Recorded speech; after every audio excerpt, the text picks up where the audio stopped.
So we're done. What do we do when we're done? We need to save it.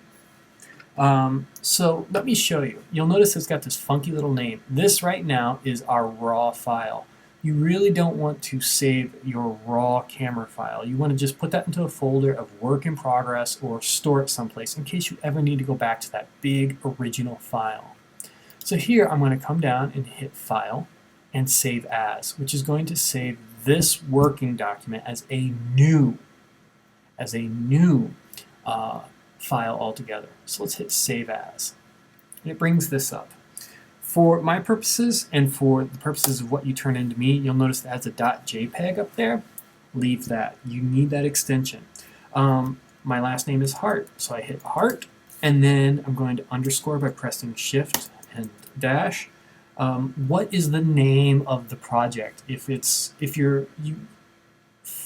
you're turning this into me, I need your last name up there, but in my own studio practice, I may not put Hart up there. But the next piece is I need to know what it is. Let's pretend that this is a portrait. So oops. You could just simply put port or, can't spell today. Still can't spell. So we're going to go port. And then, for example, if you were in Studio One, you might go studio1.jpg. And you can choose where it saves to. For this purpose, because this is a general use computer, I'm going to save it to my file, which ultimately for you as students will end up in your Google Drive folder. The format is key. I don't want you saving it as anything else except a JPEG. JPEG. That's a particular type of format and compression style. And we want it, and this is very universal. I can open it up anywhere. Anybody can view it. If you start to use these other formats, such as Photoshop DCS1 point whatever, you may not be able to use the image in a remote location in a remote program. JPEG has become pretty much a universal format that can be read across computers and all of that. Do not worry too much about all of these elements. They are for more advanced Photoshop purposes.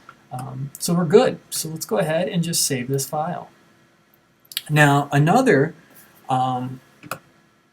JPEG compression control panel will come up. You can choose some issues up here, but let's just look at image options, and we have the preview. Here's the file size. This is all about compression. The further I take it over to low quality, you'll notice that the size of the file changes. You really don't want to do that for a nice high quality image. There are times where you may want to go maximum, but for our purposes, a quality of 8 with a high file size is good for our purposes. You'll notice all of this down here, just leave it as is. Baseline standard is perfectly fine for what we need. So let's hit OK, and now the wheel comes, our image is saved. We are almost done. So let's get out of Photoshop, quit Photoshop.